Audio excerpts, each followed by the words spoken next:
Welcome back to Shameless Potpourri. I'm Joe Heschmeyer. I want to explore today the role of miracles in evangelization. How big of a deal should we make of miracles? Should we avoid miracles when we're talking to non-believers? How do we deal with that? And there's a couple of reasons for that.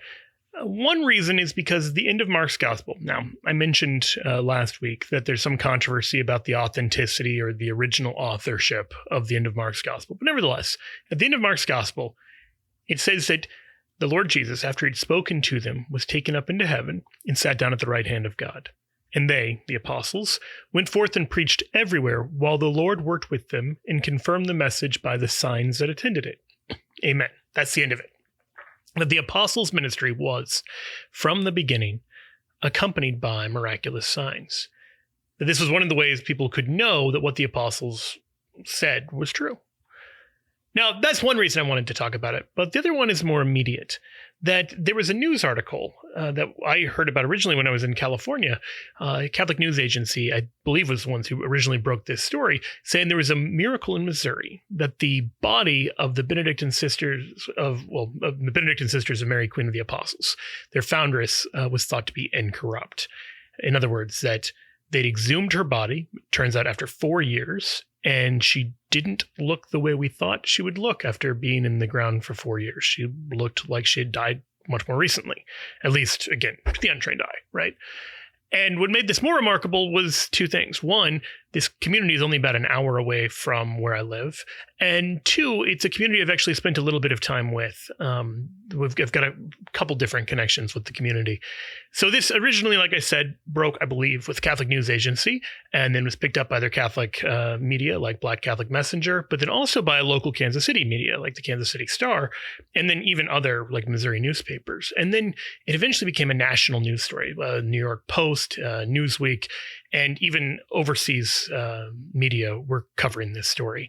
And so it seemed like, okay, this is too important to just totally ignore. It's too close to home. So I wanted to talk about it for this podcast, but I also wanted to just go and see it for myself. So I came back in town on Monday, and then on Wednesday, this is Wednesday of a week before you're hearing this, I went up with my family to go and see the body for myself. So I came home from that with some questions answered and some questions kind of larger in my mind than they had been before I left. So in terms of questions that were answered, one of the big ones was who this foundress was. Because to be honest with you, I didn't realize that Sister Cecilia or Mother Cecilia wasn't the foundress herself. It turns out that the foundress was instead Sister Mary Wilhelmina of the Most Holy Rosary. And she has a remarkable, kind of beautiful story. So she is the granddaughter of slaves. And born in the U.S., she, from a very young age, had vision. So at the age of 2, one of her first memories was having a vision of the Virgin Mary. And she tells the story that on April the 2nd, 1934, she made her first Holy Communion. She said it was an unforgettable experience when our Lord asked me if I would be his. She said he seemed to be such a handsome and wonderful man, I agreed immediately. Then he told me to meet him every Sunday at Holy Communion. I said nothing about this conversation to anyone, believing that everyone that went to Holy Communion heard our Lord talk to them. And so, I don't know, I love that story. There's something so simple and humble and faithful about someone who just assumes everyone hears Jesus talking to them when they go to communion. And it also really highlights that there's one of 3 possibilities about Sister Wilhelmina. Either she's authentically a visionary and seemingly a saint, or she was delusional. She thought she was having visions of Mary and Jesus and having these conversations, and they were all hallucinations. They were all in her head. Or she was lying about it. I don't think anybody goes for the third option, but those are the possibilities. And that's something to think about as we analyze whether she really is an incorrupt saint. So that's the first thing I kind of want to throw out there. Well, as you might imagine, when Jesus asks her to be his in this special way, she interprets this, I think, rightly as a call to a religious vocation. And so from her young teenage years, she was trying to join religious orders, but she couldn't because she was too young. I believe she's 19 when she eventually joins the Oblate Sisters of Providence, who were based out of Baltimore. Now, they are the oldest permanent community of Black Catholic sisters in the U.S. This is still, I believe, 1943.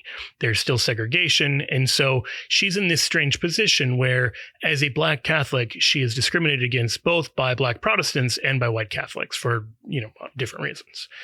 And so it's hard for her to find a community that will even take her. So she is with this community as a teacher and in various roles for more than 50 years, from the age of 19 until she's 70. At the age of 70, she's got this desire to have the Latin Mass and to have more tradition than she was experiencing in her community. And so she successfully founds a new religious community, the Benedictine Sisters of Mary, Queen of the Apostles. So whatever you do with your life, the fact that she founded this community at 70 tells you there's still time, right?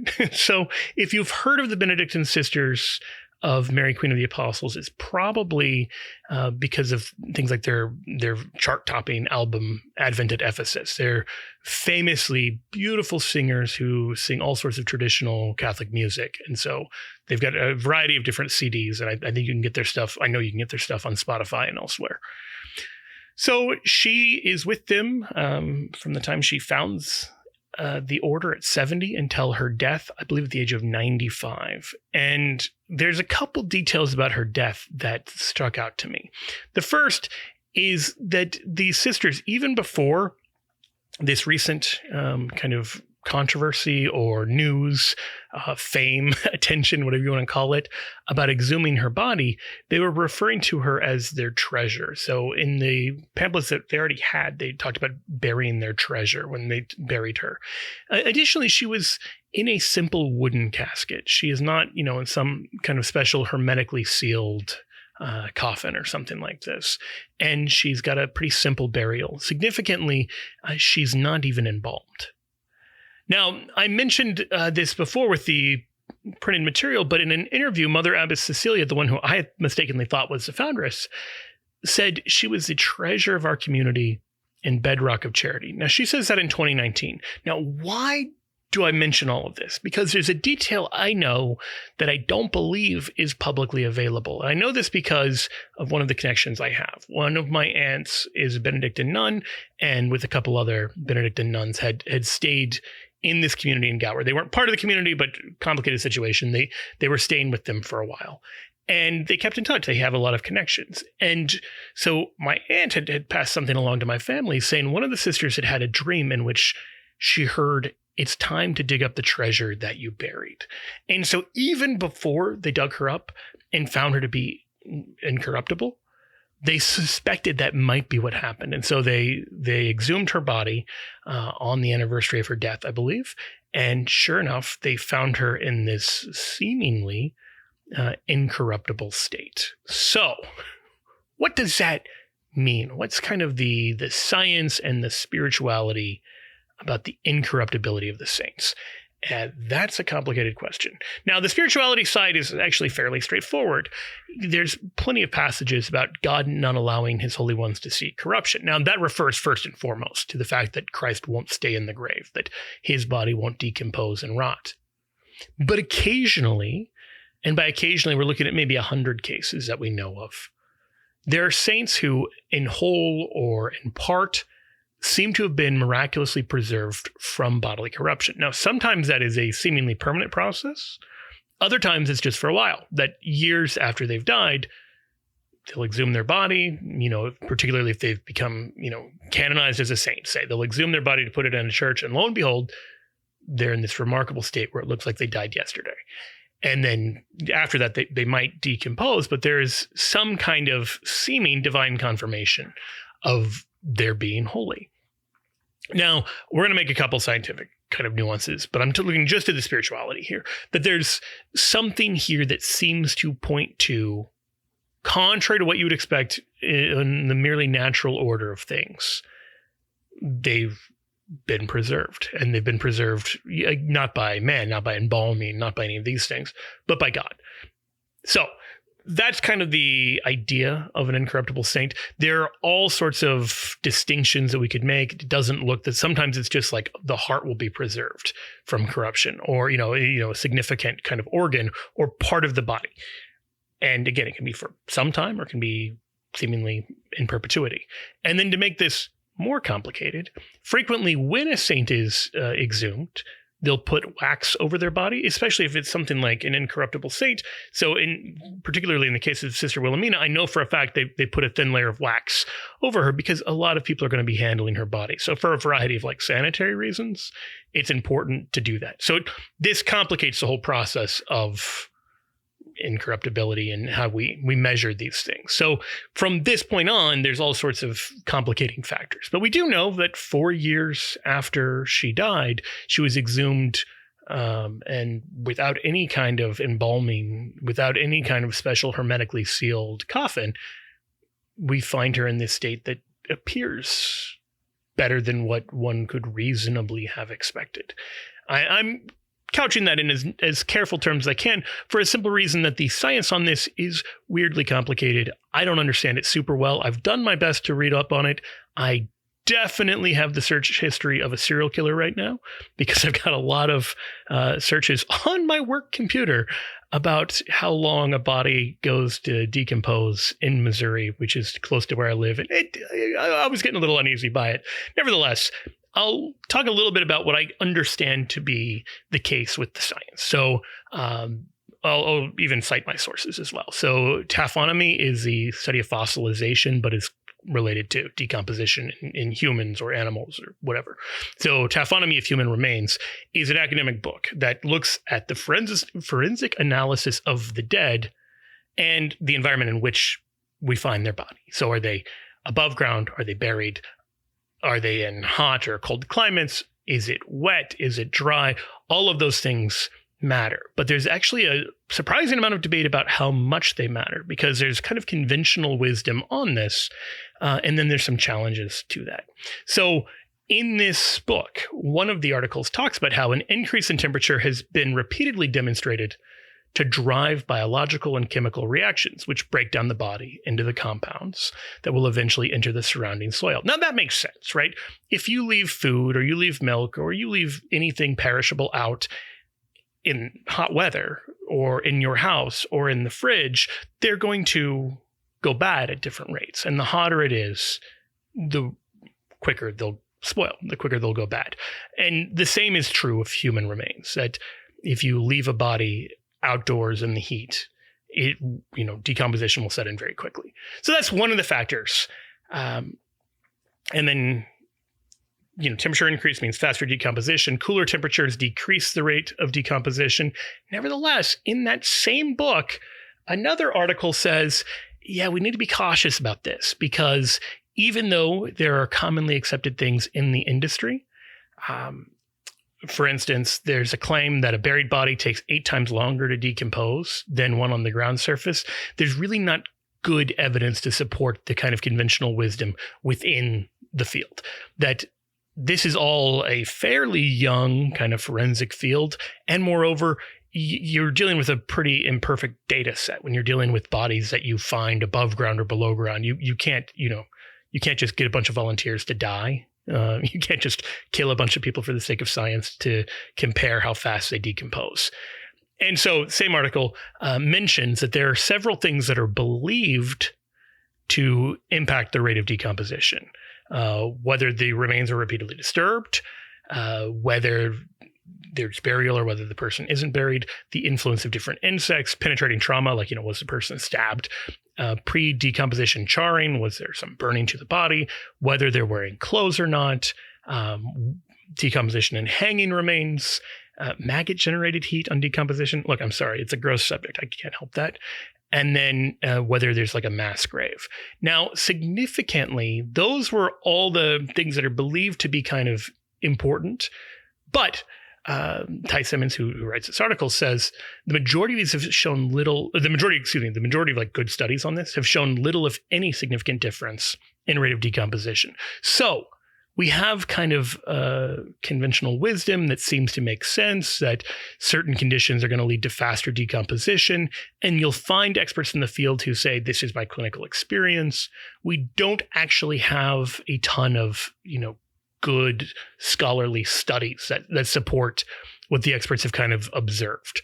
So we have a hunch, but we want to be careful not to make it look like more than a hunch. Nevertheless, we can say this. There's no set timetable that all bodies kind of decompose on.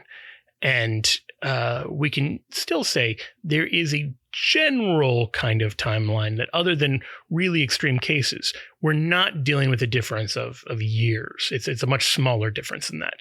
So, for instance, Lorraine Lance, who is writing for BioSocal. Now, BioSocal, they do cleaning services. Like if someone has died in a traffic accident, or, even if you have like animal remains, they do all of this in Southern California. It's a gross business practice. Somebody's got to do it. And they have an article called "What Does a Dead Body Look Like After 1 Year?" Now, notice this is 1 year. This isn't 4 years. I had enough searches about exhuming a body after 4 years, or the rate of decomposition after 4 years in Missouri, that I was just getting a little nervous and thought, okay, this is the best I can do. And if I do this much longer, the police are going to come to my house and wonder why I'm doing this. It probably wouldn't have happened, but I couldn't shake that feeling of like, this is going to be flagged by somebody at work, at Google, I don't know.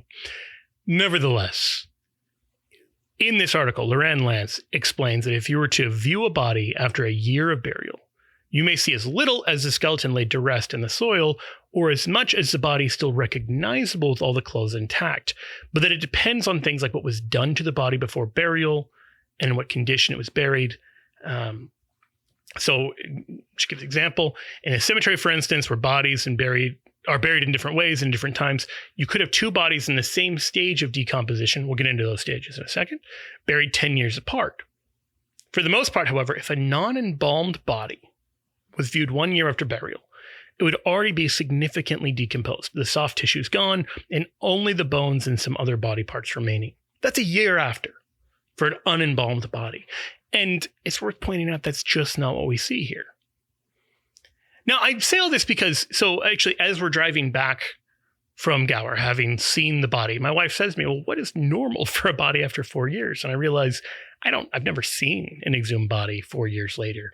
And it was surprisingly difficult to find any super clear answer. This is the clearest one after a year that you would oftentimes expect, or generally expect, for the most part expect, significant decomposition. And so there are 5 stages of decomposition. You have what's called fresh, where, the person, like you might see them at a wake or something. And then very quickly, you have the bloating of the body, and then you have active decay, where flies and other insects maggots, all sorts of animals start to consume the body. This then leads to advanced decay, and then you eventually have just dry remains, just a skeleton. I am, again, not an expert, but it does not appear that we are in the bloat, active decay, advanced decay, or dry remain stage. That if you were to look at those 5 different possible conditions of the body, fresh seems like the one that best describes what, again, I'm seeing as a layman. Now, I'm happy to see any expert kind of jump in on this, but in the numerous news articles I've seen, I haven't seen any experts actually offer an opinion about whether this is, how unusual is it to see a body in this state. There's one more book that I wanted to mention, which is Human Body Decomposition. As I mentioned, a lot of weird reading. But in this book, Jarvis Heyman and Mark Oxenham give a little bit of a timeline. Again, the timeline is going to have a lot of variation, but they say that from the time a cadaver cools to ambient temperature, in other words, when the body reaches room temperature, and until it becomes a skeleton, soft tissue decomposes by aerobic and anaerobic bacterial action. This is called autolysis. It is, in other words, the body devouring itself, or more accurately, parts of the body or the bacteria in the body consuming the body for nutrition. But it appears, the body's eating itself from within.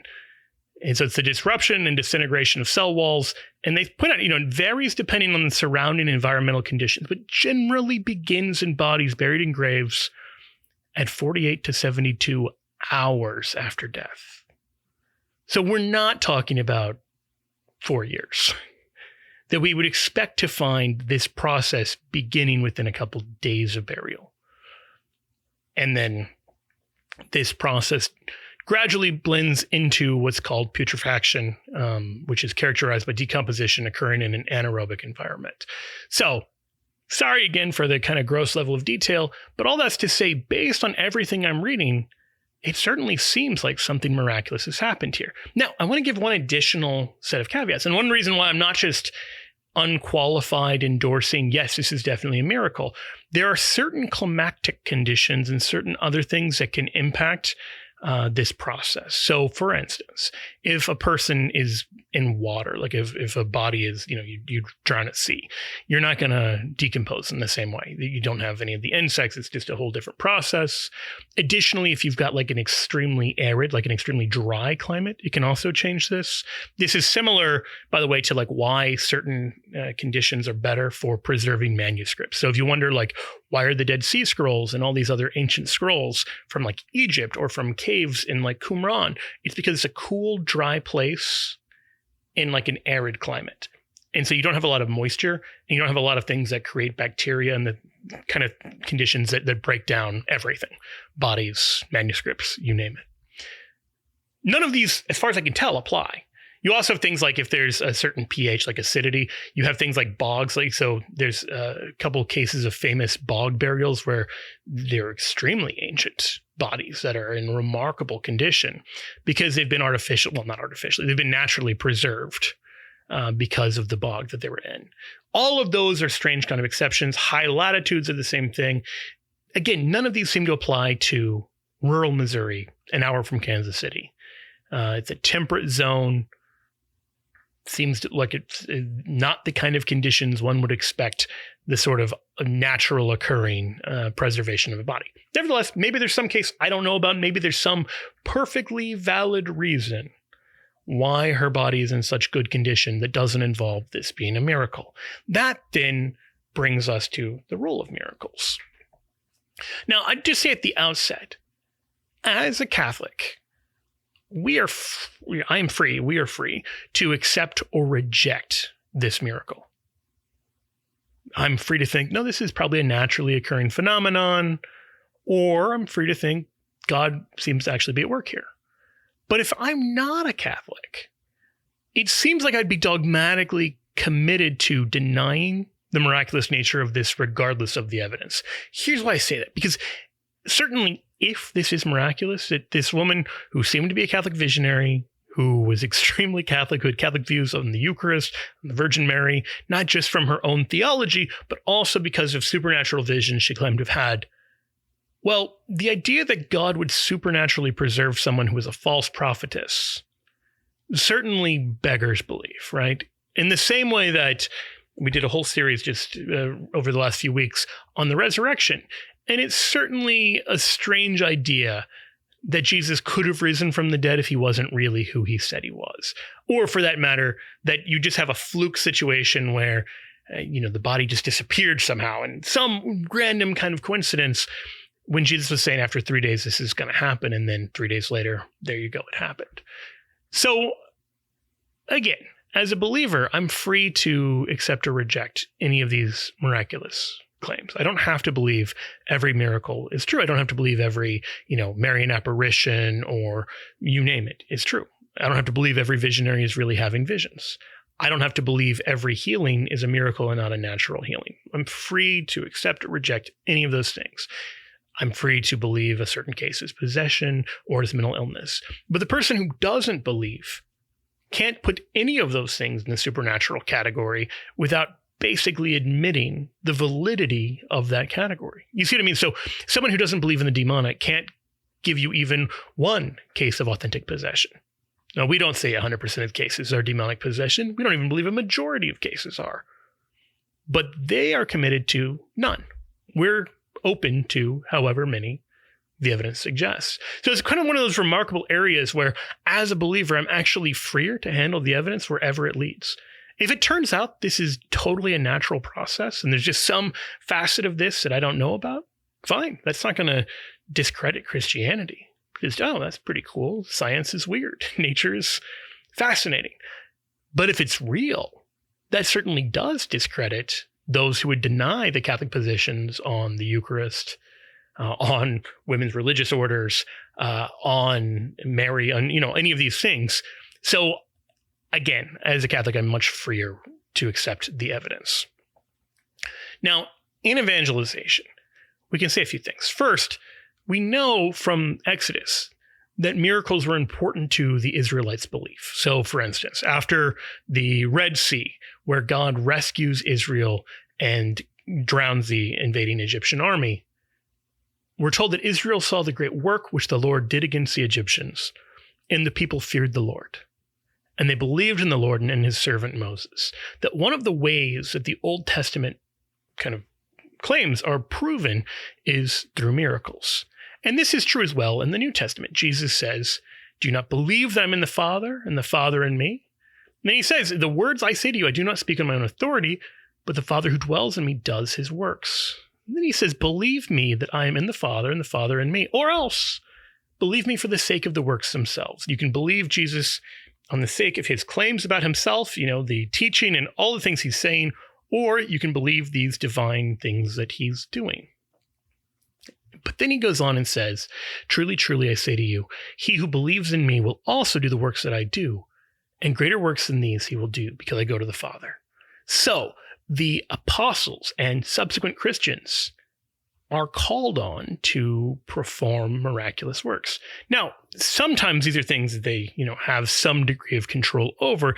Other times it's things like a body being incorruptible, where obviously the saint themselves isn't the active agent. They're receiving something supernatural is happening to them that they're not causing, right? Like, we're not saying the saint preserves their own body. Nevertheless, it's clear that this role of what Scripture calls signs and wonders and works is an important part of the faith. In Acts 2, St. Peter gets up on Pentecost and says, "Men of Israel, hear these words, Jesus of Nazareth, a man attested to you by God with mighty works and wonders and signs which God did through him in your midst, as you yourself know." That's how he introduces Jesus. That here's someone who isn't just a great teacher, but who we know did miracles, or God did miracles through. And then later on in Acts 2, we're told that fear came upon every soul, and many wonders and signs were done through the apostles. So this is true not just of Jesus, but of the apostles as well. So there is this important dimension in which we shouldn't run away from the supernatural. It's easy to kind of turn religion into a purely natural phenomenon, like, hey, this makes sense. This is a coherent vision of the universe. This is a coherent vision of the human person. And all of that is well and good and true. And so you can believe it on that basis. But nevertheless, we shouldn't miss the supernatural dimension. And we shouldn't miss it when we're proclaiming the faith. Like, yeah, it's weird, right? Like, you've got bodies preserved from corruption. You've got the bones of an Old Testament prophet raising somebody back to life. You've got the handkerchief of Paul being brought, and you've got, people walking to get Peter's shadow, or lying to get Peter's shadow to go by them so they can be healed. All of that grittiness is weird to modern people. And I get that. But nevertheless, if this is one of the ways that God is at work in the world, I don't think we should run away from that. So again, I'm not saying go blindly believe all miracles, but I do think we need to watch out for the danger of being kind of ashamed of the miraculous. Because the sort of skeptical vision that says miracles can't happen in the modern world is a no to faith and a no to divine action. That makes it very hard, because then even if a person says then that they believe, what are they believing? Like, if you don't believe God can work in the world, or you don't believe that he is at work in the world when he says he is, it's just a strange kind of almost deistic worldview. Deism, the idea, God creates the world, he winds it up like a clock, and then he kind of lets it go. Well, we don't believe in that as Christians. We believe that God is actively at work in the world, and this is one of the reasons why these signs and wonders continue. So I hope you enjoy. I hope you are at least intrigued by this seemingly miraculous event with Sister Wilhelmina. But whatever you take of her particular case, I think it's a good reminder that we should take very seriously the role of the miraculous in Christianity, and particularly in Catholicism. For Shameless Popery, I'm Joe Heschmeyer. Hope you enjoy. Please like, comment, share, all that good stuff. God bless. Thank you for listening to Shameless Popery, a production of the Catholic Answers Podcast Network. Find more great shows by visiting CatholicAnswersPodcast.com or search Catholic Answers wherever you listen to podcasts.